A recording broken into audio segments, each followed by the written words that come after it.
Welcome to the ADHD Women's Wellbeing Podcast. I'm Kate Moore-Youssef, and I'm a wellbeing and lifestyle coach, EFT practitioner, mum to 4 kids, and passionate about helping more women to understand and accept their amazing ADHD brains. After speaking to many women just like me, and probably you, I know there is a need for more health and lifestyle support for women newly diagnosed with ADHD. In these conversations, you'll learn from insightful guests, hear new findings, and discover powerful perspectives and lifestyle tools to enable you to live your most fulfilled, calm, and purposeful life wherever you are on your ADHD journey. Here's today's episode. Today we're talking about a topic that I think so many people can relate to, but especially for those of us in the neurodivergent community, and we're talking about burnout. And I'm really happy to say that I have Dr. Claire Plumley here, and she is a clinical psychologist and director of Good Therapy Limited, a psychological therapy centre based online and here in the UK. And her private practice specialises in trauma-related issues. And Dr. Plumley has specialisms in early life trauma and, of course, burnout. And she has an amazing debut book.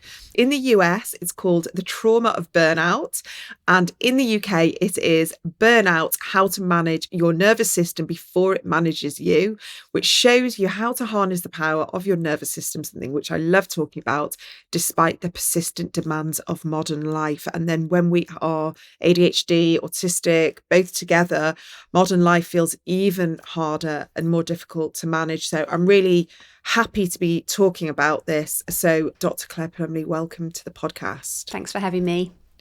Yeah, I think this is such an important conversation for us to be having. I talk about burnout a lot on the podcast, but I think to be very specifically talking about the trauma of it. And, you know, I speak to so many people in my community who have just accepted cycles of burnout as just sort of part and parcel of their life.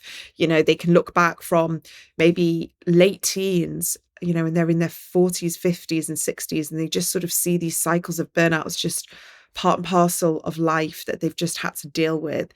And I'm really hoping that through this conversation, we're able to unpick burnout and hopefully create more awareness around those early signs, and then use the understanding of our nervous system to hopefully prevent these cycles from occurring. So can you tell me a little bit about what it was for you that made you want to write a book specifically on burnout? Do you have personal experience with this, or is it just something you were just seeing continuously with your patients? Yeah, I mean, both of the above. So my background is that I worked in the NHS for quite a few years before then going into private practice. And I experienced, both in the NHS and when I set up my own business, that high functioning burnout where you're really kind of hitting all the markers of burnout. You're exhausted, you're disconnected, and you're struggling to kind of be as effective as you could be, both in that kind of paid NHS format, but then also when I was working for myself. So it made me curious about what is it that causes this, but also I work in Taunton, where there's quite a lot of medical staff who will come and see me, and vets, for example, and all of these kind of professions really struggling with burnout. I mean, it's everywhere. It's not just in those professions. And I realised that with my trauma training, I was using a lot of the same metaphors and what we call psychoeducation, understanding of the nervous system, and the biopsychosocial model, which is how all those things fit together for clients who had come with kind of different traumas, but also with burnout. And so I felt like there wasn't quite the book available that I would direct people to, and that maybe there was a place in the world for another book written by yours truly. And that's why I put the proposal together to kind of bring that to people, because I think we've normalised stress to the point that people don't realise how much its impact on the nervous system. And this is where I draw the comparison in the book with trauma. Thank you for that. I think what's really important is, like, it feels kind of like and I hate this feel, but it's like a bit of a status, isn't it? It's just, we're so busy and we're so productive and we're so high achieving that we're now in burnout. But actually, Burnout feels like a relatively new term, but I wonder, do you think it's always been there, but maybe we've not been able to understand it? Back in, say, the 60s and 70s, we'd call it, something maybe like burnout, a nervous breakdown, or, that type of thing. And I just wonder, is burnout a modern phenomenon? Are we understanding it better, or is it modern day life that has created just normalizing this word? Because burnout actually can be like a medical condition. Like, we can be hospitalized for this. This is not something that you just kind of just need to sit on the couch and watch Netflix for an hour, a weekend. This is something that many people have to take, a year out of work. They are bedbound. So maybe we can understand a little bit about sort of the nuances of burnout so people can know whether this is something they have suffered with. Yeah, and what you were referring to there is referred to as clinical burnout, where your body is forced to stop for you because you haven't been able to tune in or listen to the cues that your body's been sending you, that there's a problem here, that chronic stress is just completely squashing you and making you not operate at top functionality. And so clinical burnout it can look different for different people, but often that's where you're physically hitting some sort of quite serious problem. I've had people non-epileptic seizures, for example, panic attacks, being unable to get out of bed, being unable to talk, find their words. It can be quite alarming, and you can get cardiac problems.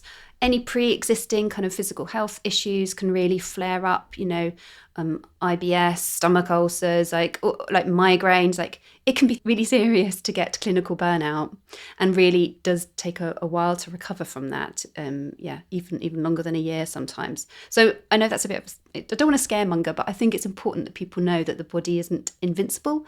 It can't just carry on, You wouldn't expect your car to keep going without, pumping up the tyres and doing the MOT and all of that. But we kind of expect that of ourselves sometimes. And unfortunately, it's a systemic issue. We've kind of, all the systems around us are responsible as well. So I'm always trying to just make sure when we're talking about this, it's not just about something the individuals need to kind of focus on, but we can do a lot by focusing on that collectively. Action will support systemic change as well. But hopefully there are also leaders listening to your podcast who can make some systemic changes in those levels that individuals can't do by themselves. Yeah, I think it's really important, we talk about chronic stress, because if we are constantly stressed, then our nervous system is going to be constantly in this sort of fight or flight sympathetic mode. And I know you talk about this in the book with regards to finding ourselves in sort of like traffic light colours of red, amber, green. And maybe we can talk a little bit about that so people can identify when they find themselves in red, what amber looks like, and how to move to ultimately more of that green space.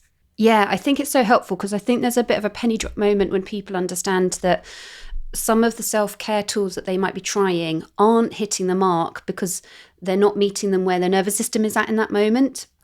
So I'm just going to say quickly what we mean by autonomic nervous system, because occasionally I find I'm talking about the nervous system, then people go, well, but what is that? So we're talking about a really important part of the body that's responsible for keeping us safe, which operates at a preconscious level. And we've got this vagus nerve that kind of transmits messages between our internal organs, like our gut, our lungs, our heart, or all of these important things, and also periphery, like our kind of senses, our eyes, our nose, our mouth, our taste, our touch, and the brain. And so that messaging service transmits messages about how safe the environment is. And interestingly, 80% of those messages go from the body towards the brain rather than the brain towards the body, which is just helpful for anyone who has come across a lot of the mindset work, because you have to do it in an embodied way to make it land. Mm-hmm. That's what the autonomic nervous system is. And then in the book, I kind of talk about thinking of this as having three different modes of functionality, where the green is your rest and digest system, where we can be when we're not interpreting there's threat around us.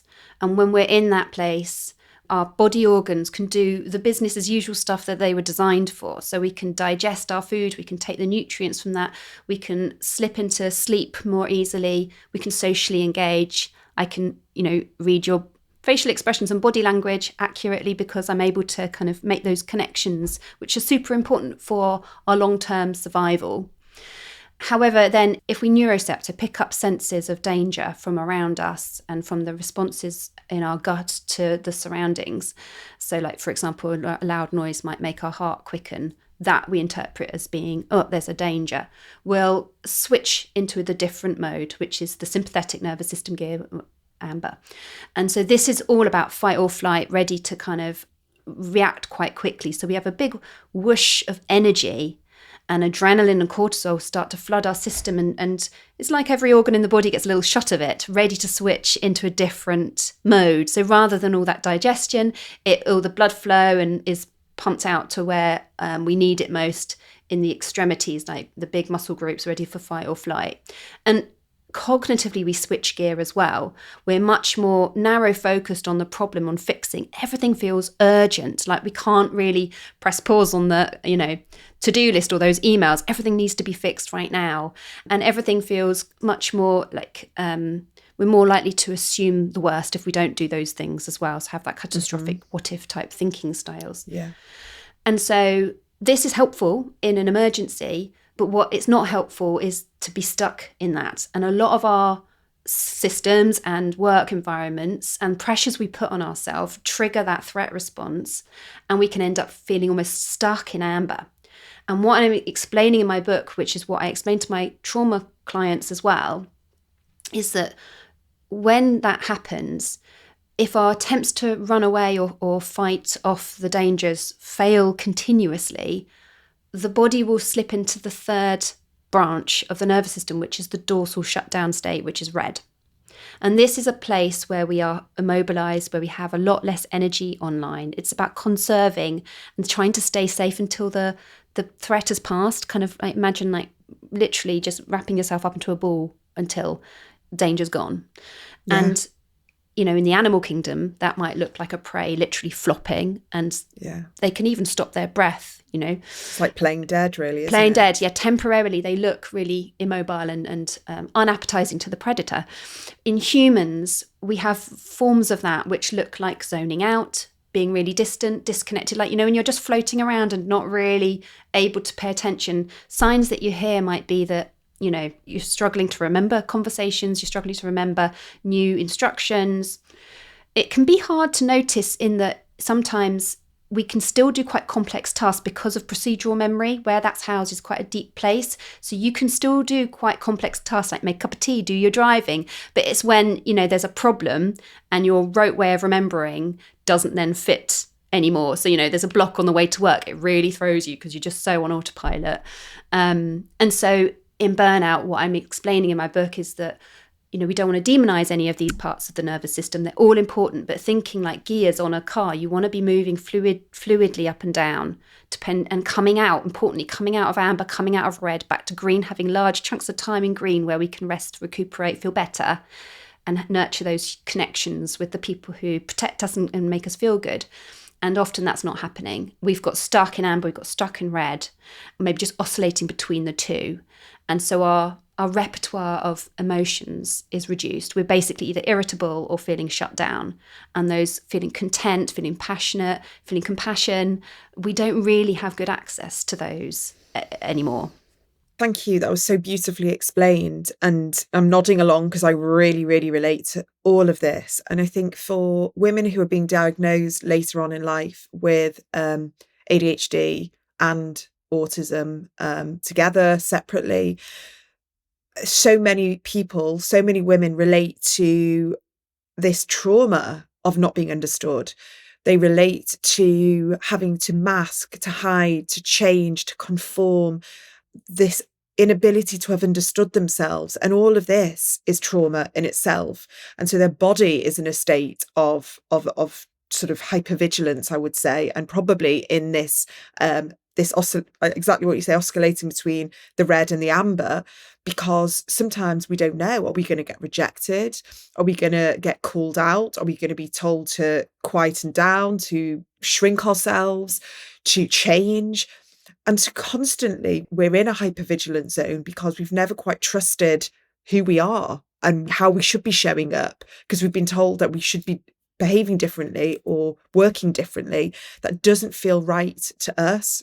sadly, it's only much further later down the journey where I speak to people who've been diagnosed, have gone through this kind of healing journey, this self-acceptance and self-compassion journey of being okay with who they are and working and living with integrity and with authenticity and listening to themselves finally and trusting themselves that how they want to show up in the world is okay.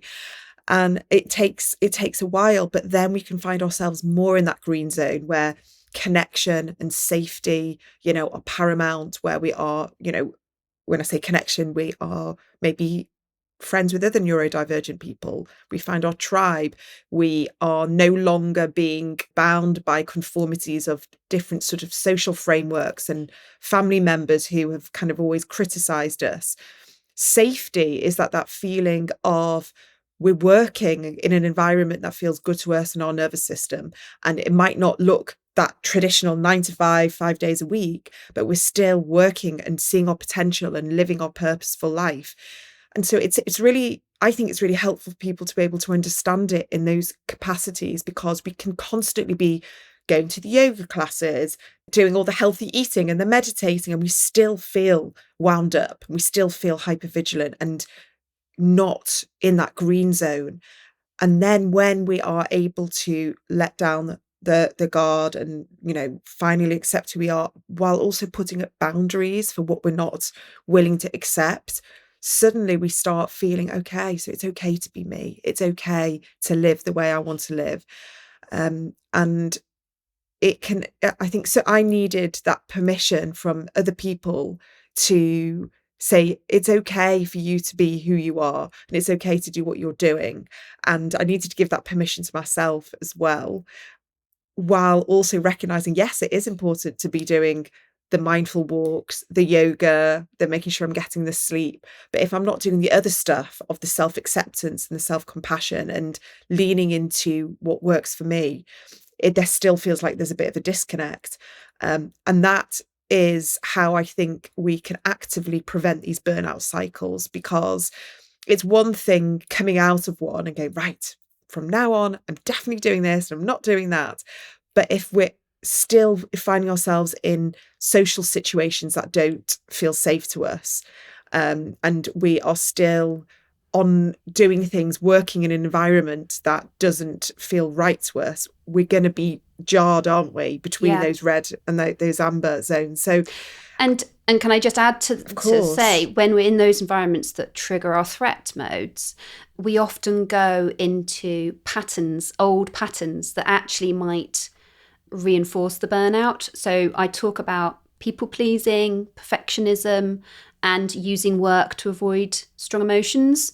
So there's an extra layer there, which is that, we try and cope with patterns that might have served us once. When you did something and someone was pleased with you, maybe that made you feel less criticized because they'd gone at your sense of identity, like you just described earlier, because you weren't doing things according to how they thought things should be done. But ultimately, those are not going to be serving you in, the present, where you're then denying what your needs are and prioritizing everyone else's needs.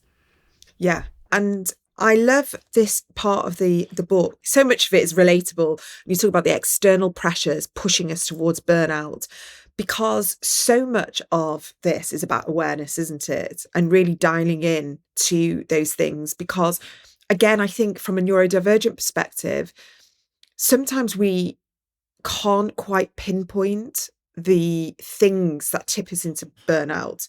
We see it quite globally. And we need to be able to sit down and really notice, okay, is it a person? Is it an expectation? Is it a pressure? Is it a WhatsApp group? And it's those little constant nudges all the time. But when we can finally write it down, create that awareness. So, for example, you've written, I'm a failure because I don't go on nice vacations, don't own a house, or don't have a long-term relationship. Or other people, parents, caregivers, teachers, doctors, whatever that is that you're in your profession, are doing better than me. So comparisonitis. Why can't I manage when everyone else seems to? These are just little things that are in our brain, but we don't externalize them. But it's compounding pressure, constant pressure. And I feel it so much. Social media, Yeah. especially when you're a business owner and you know that you have to be on, you need to be talking, you need to be visible, algorithms, having to present yourself on social media and then await that fear of, will there be comments? Will there be likes? Will there be interaction? That does to your nervous system. Yeah. Just that thing Yeah. alone. We have to recognize these small things so we can actively find ways to move through them, which is what you do. You've given ways to actively help ourselves, which I think is so important, because we can have these conversations, but we need the practical strategies, which is what you do. So half the book is really understanding like you say, the psychoeducation of it, understanding how it shows up, what it looks like, how it feels in our body and our nervous system. And then we have navigating away from burnout, and we have tools to manage all of this. So if you have been looking for more support and would love to work with me further, maybe come into my world, I am very excited to say that I'm launching my most accessible offer yet. It's launching in September, and it's my new membership. And I really would love as many of you in there. I've tried to make it as accessible as possible, and I'm going to keep it as low cost as I can. And this is going to be a monthly membership where you can dip in and dip out of my different resources. There's going to be a live workshop every month. We're going to have a community area. We're going to have an opportunity for me to just drop in some audio just to keep you going through that week. And I promise you, I'm going to make this the most supportive way possible to work with me right now. And for me, this is all about connecting a community that feels like-minded, compassionate, who want to develop themselves. They want to help each other. And I promise you, I'm working behind the scenes. I'm going to get the book out, and then this is launching in September. So if you're interested in this, go to my website, adhdwomenswellbeing.co.uk. All the information is there. All you have to do is put your name on the wait list. And if you put your name on the wait list before September, you will get the founding members price, which is £15 a month. It will be going up in September. So if you're on the pre-wait list, I promise you'll get this price. So head to my website. All the details are there. Maybe you could give us some of your favourite tools, or maybe if someone's listening right now and they just kind of think, right, I need a couple of takeaways, what are the ones that you like to talk about from the book? I think one of the ones that you've just said, just to kind of make sure, that gets enough airtime, is thinking about what are the external pressures and separating them out from your internal pressures. Because I kind of talk about that in the book quite a bit. And like you say, mapping them out and having a sense. Often this is a conversation that comes up a lot in therapy. Someone will come in and they'll outline all this heavy stuff that's going on, often from different pockets of their life as well. It'll be personal life, it'll be their kids, be their elderly parents, it'll be, this pressure or boss at work. And often the way they talk about it is to minimize. And they don't know they're doing it. They're kind of like, and this is happening. Oh, and yeah, this thing over here. And then I kind of just pause and go, hang on a minute, that's this. And once they can see, actually, that's a lot, it kind of gives people permission to actually do something and start being compassionate, making compassionate decisions and choices about what they need. So yeah, it's just a big part of an intervention is just slow down, map out what is here right now. And what you just said then, that validation, like you said, we normalize, especially if we're high achievers, perfectionists, we see productivity as a badge of honor, and we see we're ambitious and we want to achieve things. We're high achievers, but we can just keep going and going. Well, that's just normal. That's just, what everyone's doing. But to have someone, like yourself, who is an expert in this area, to then say to a client, actually, what you're going through is really, really hard. What you're trying, what you're juggling every single day, and those external pressures, that is, of course, you're feeling burnt out. Of course, you're on the brink of, like a health crisis. And that in itself is incredibly validating, and very often what we need, because when we don't have that validation, we just normalize it and we just keep going and we keep pushing through. And for people who maybe don't have the inclination or funds to do that with a professional, we can do a lot from supporting each other. Like you said, finding your tribe, finding your community, or just finding one person who you can have a regular check-in. I think a lot of people live their lives in a way that's just like about immediate insular family and going to work and getting through stuff. And it's very easy to get disconnected from friendships that have been in our lives when we don't live near people or see people regularly, which is exactly what work does. Overworking or being expected to turn up a lot for different areas of our lives where we have to do stuff disconnects us. We don't have the time and energy to nurture those friendships and relationships that fill us up. Really lovely, simple intervention that I started in the autumn personally, and I keep rolling this out to everybody I work with, came from a viral video on Instagram. I don't know if you saw it. It was called Waffle Wednesday. No. And essentially it's just because I live very far from all my family and, my uni friends and like school friends. I don't live near them now. So we just set up these little WhatsApp groups. Well, we already had WhatsApp groups, but we decided to call it Waffle Wednesdays. And every Wednesday we just hop on, we do a 1 to 2 minute video about what we're up to that day and, what we're eating for dinner or I've come on this podcast and I talked about this and whatever.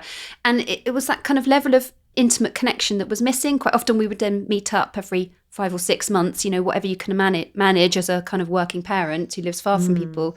And then it's like, oh, where do you even start? Okay, well, my dad's, looking for a care home for him and it's like all the big stuff kind of comes out. Whereas this is a really nice way to stay connected. And if someone then doesn't check in, to reach in, to kind of go, what's going on for them? It's hard to know when to reach in when you don't have regular connections. So obviously connection's massive and there are ways to get connected even when we're not physically with someone. We get a lot of oxytocin being released and all our attachment chemistry from a nurturing, kind, warm voice that's familiar to us. Research shows that this is the case. Getting on the phone to someone like your mum or someone like this and hearing their voice calms us down. And so this is why I like this video interaction that we do for each other. It is a lovely way to light up those connections in a way that's kind of quite informal and freeing. Yeah, love all of that. Just going back to what you were saying before, because another trait that we really see is very common in the neurodivergent community, not wanting to generalize, but I know a lot of people relate to overworking or workaholism, addiction, fluctuating dopamine levels and chasing dopamine is a big part of ADHD especially. And when we are very hyper-focused on our work and when we're, really in that zone, we can work for hours and hours and hours and realize that we've not eaten, gone to the toilet, slept properly, been drinking caffeine, all these types of things. And if we're doing that over and over and over, of course, we're going to feel burnt out. So we have to also acknowledge that. Why are we overworking? Are we trying to prove something to people? Is this a hangover, a trauma hangover from childhood when we were told that we were never good enough or we need to be working harder or differently? And then now in adulthood, we feel like we have to prove ourselves. And I know that a lot of people relate to that. But on the flip side, yes, we may be doing great things and successful, but are we seeing friends? Are we connecting? Are we having time out? Are we associating too much sort of external validation to our work as well? And all of this can contribute to burnout as well. So there's so much in there. So multi-layered, yeah. And it'll be like something you do in therapy with someone is you map out all these different bits and see which bits are relevant to this individual. And I think probably there's people listening who will tick all or some at least of those things that you've just described, seeking external validation, coming from an old place of insecurity. Insecure striving is something I talk about in the book, which is when we strive to achieve, but that's not coming from a place of just wanting our own personal growth. It's coming from a place of wanting to avoid painful things like that probably have happened to us in the past, like being criticized or put down or judged negatively or humiliated. So yeah, these are all really relevant, and there's an opportunity in my book to do your own mapping out of that. In psychologists call it a formulation, to understand where this like old stuff might come from. But to separate out a little bit from something else you said about dopamine, that is designed as a neurochemical to keep us doing the things that move us towards resources. So we get that positive hit from it. And with the ability to kind of get constant hits from that, from our work, it can be really hard for us to then come away from that. And the same is true, if anyone listening as kids who enjoy playing their computer games, they are getting that same dopamine hits. And so what we have talked to my kids about is that when they come off, that they will get a crash in the dopamine. And that doesn't feel good. It makes you want to keep doing more. So we have to recognize that in ourselves as well. When I'm in my flow state and I'm kind of, I'm working through my to-do list, and this feels good, and now I've written this blog and I've done this, and I have to remember that that's just going to keep going, and I can't afford to neglect the other areas of my life because they are stress buffers, going for a jog or going having dinner with my family. I enjoy those things. It's just that I have to ride out that dip in dopamine when I first come off, because it's such a quick, easy fix and short feedback loop. And those other things are gentler, kind of, they're the things that will give me positive vibes too, but they won't be such hard hitting in the first instance. And so how I think about it is imagining that you're coming down the gears of your car. So you're in sixth gear, like in the middle of work mode, where you're kind of going at it full pelt. What do you need to transition down your gears into kind of something that's, more like a 20 mile per hour zone? So for me, it is often, and for a lot of people, some sort of movement, because you can discharge all the excess adrenaline, cortisol, dopamine. So, it might be just going down, running up and down the stairs a few times, doing a few stretches. Sometimes it's vigorous cleaning or something. I know that sounds a bit bonkers, but I like to get a toothbrush and go into the grouting and just like, it feels really good and satisfying. So you can see the disgusting stuff falling away. I hoover the kitchen floor, literally. I'm like, that's exactly what I do. And I couldn't understand it. I was like, why am I so obsessed with hoovering the kitchen floor once I've put my phone and my laptop away?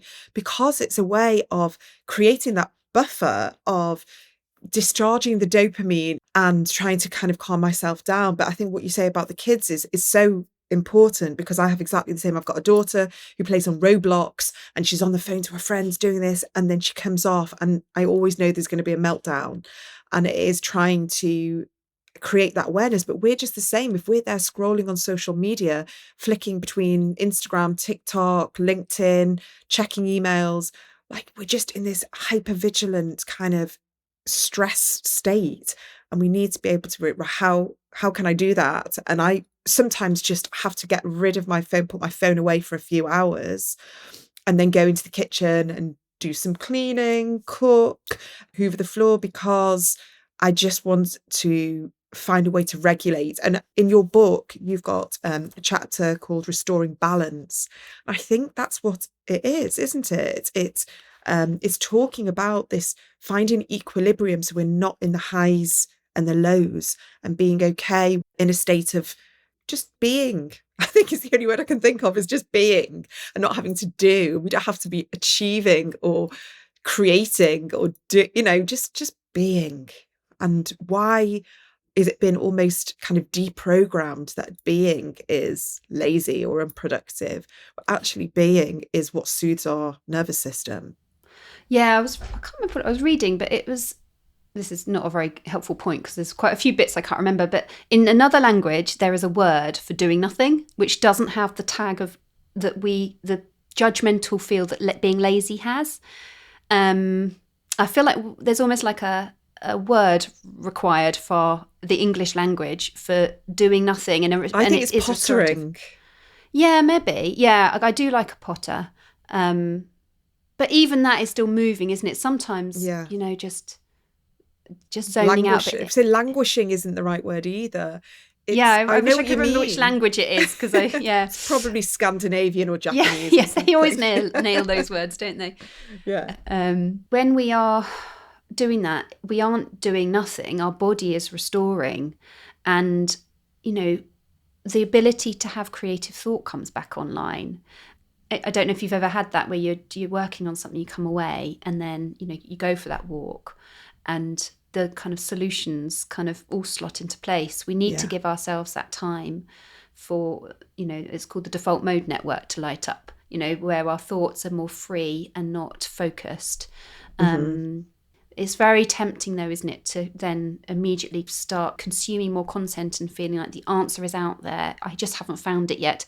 We don't trust that the answer's already in us and that we just need to give it some space and airtime to find itself. It's a really nice thing to try and separate out that motivation for doing something and reconnect to what your positive motivations might be as well.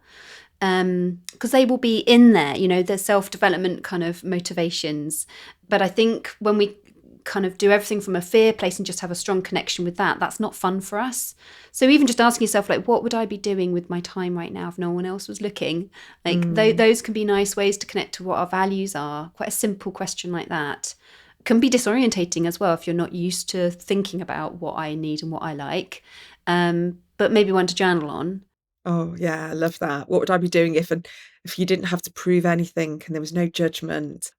It's interesting, isn't it? Because I think I'm going to speak from like an ADHD perspective, is that our brain is constantly noisy.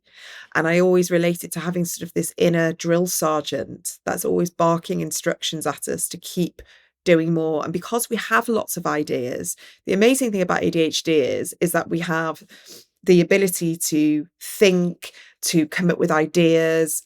We're constantly trying to find ways through things. And that's why we are often the people that come up with new solutions. And we're great to have on a team, for problem solving. But then on the flip side, there's a very anxious part of our brain that just keeps telling us that we're not doing enough and we need to be doing more. And why are you relaxing? There's more to be done. There's constant work that you need to be achieving. And so it's learning how to quieten that part of our brain, whether it's the inner critic, whether it's the drill sergeant, whether it's, like you say, the fear-based thinking, and coming back to that voice of self-compassion of, it's okay, you're doing enough. It's and I have to tell myself that. I'm literally, I do this podcast because I'm learning all the time as well, and I'm the same as my listeners, but I just maybe one or two steps ahead because I get to have these amazing conversations with people like you where I can, learn and grow and then hopefully share what my learnings and insights. But would you say the navigating out of burnout, would you say it is down to constant self-awareness? You can't really do anything to improve or work on a situation without that basic building block. Yeah. So self-awareness, to break that down, obviously means having a sense of what's going through your head, what's going through what your sensations are in your body, what your feelings are, learning what we mean by emotions, how they show up, learning to understand the human body and brain and nervous system. All of this allows you to then be attuned. And then, I often also suggest that at the transition points in your day, trying to use that as the check-in point to work out what's going on for me in this moment right now. As we end this podcast, for example, that would be a check-in point, because we often crash from one thing to another and the whole day can kind of blend together into one big block of busyness. To the point where sometimes people will say, I don't have any transition points in my day. But I say, you do, but we're just not seeing them. So between things, when you're doing something different, is a good opportunity to check in. What am I feeling right now? Do I need the toilet? Am I hungry? Am I hot? Am I cold? What's the quality or level of interaction with my thoughts right now? They're busy, or they're jumping around, or they're very hyper-focused on one thing, want to fix it. And that is a really lovely, simple way of starting to build up that self-awareness. Yeah. Something I've started to try and do is, I'm constantly task switching in my job, from podcasts to maybe coaching to writing to all sorts of things. And I work from home. And instead of using that time between things just to sit on my phone and scroll or do all my emails, I'm trying to have like cookery books out or magazines. So when I have a cup of tea at the breakfast counter, which is what I tend to do between things, it's like always go and have a cup of tea, I try and put my phone away so I can just flick through a magazine, flick through a cookery book, read the newspaper, something like that, which just exactly like that just gives me that buffer. I love that idea of recipe books. I'm a sucker for a recipe book as well. Yeah, me too. And I love cooking. So for me, I go straight into, or I'll watch a cookery program, and that straight away goes into like, I'm in downtime. I'm like in rest mode. Yeah. Cup of tea, dog, cookery program, something like that. It doesn't have to cost the earth. It can just, you just have to be able to Jigsaw puzzles are a find. good one in our house. We love a jigsaw That's puzzle good. out on the breakfast bar. Just do a few pieces in between something, just kind of just changes it up a bit. Yeah, yeah. I want to thank you so much because I think this book is incredibly helpful, and lots of you. people are going to be able to relate to it, feel very validated, but also know that there are practical strategies here. So, and as you mentioned at the beginning, you know, not all of us are able to have, you know, one-to-one therapy or can afford it. So to be able to use this book and have that self-awareness through journaling and practicing through, you know, the different tools and the strategies, I think it's going to be incredibly helpful. So it's available now, isn't it? So it's The Trauma of Burnout, or Burnout: How to Manage Your Nervous System Before It Manages You, American and English title. And available as an audiobook on Audible Oof. and on Spotify as well for people who prefer consuming content that way. Oh, that's fantastic. Okay, I'll make sure that all the links are in the show notes. Are you open to new clients? Do you see clients one-to-one anymore? How does it work? So I work as I run a group practice of other psychologists who work online or in Taunton, Somerset, where I'm based. And I am working on a new program which brings my EMDR training, which is a trauma-focused type of training. Have you heard of EMDR? Of course, yeah. Eye movement desensitization and reprocessing, such a lovely mouthful, as an intensive for burnout. So I'm kind of creating this kind of burnout EMDR intensive package, which me and my associates will start running in, you know, hopefully at the end of this year. So that might be interesting to anyone who wants to try and do some of the kind of, you know, old patterns kind of work to break some of the burnout patterns that keep recurring in their life, that boom bust pattern. Yeah, and that's about bilateral stimulation, isn't it? Which is so helpful. I learned something the other day, actually, that when you're walking and you're swinging your arms, that's you know, a form of bilateral stimulation. Yeah, because you left. Yeah, we could probably do a whole episode on EMDR if you ever want to. absolutely. Because it's a really fascinating therapy that people tend to find quite interesting. Yeah, absolutely. And again, you know, it's about embodiment, it's using our body, it's somatic. For me, I mean, I've always talked about somatic therapy for ADHD because so much of it is a full body experience. So we feel it in chronic pain, in fatigue, in energy, in sleep, in hormones. It's all encompassing. And so just to be able to know that, yet why has therapy maybe not worked as a standalone thing to help manage ADHD, to then start researching more somatic focused practices, I think is, for me, the way forward with ADHD. So we will definitely record that. Claire, thank you. Thank you so much for your time. It's been fascinating. And I'm sure we'll speak again very soon. Thank you for having me. I've loved every minute. If today's episode has been helpful for you and you're looking for even further support, my brand new book, The ADHD Women's Wellbeing Toolkit, is now available to order from anywhere you get your books from. I really hope this book is going to be the ultimate resource for anyone who loves this podcast and wants a deeper dive into all these kinds of conversations. If you head to my website, adhdwomenswellbeing.co.uk, you'll find all the information on the book there, which is going to be out on the 17th of July. Thank you so much.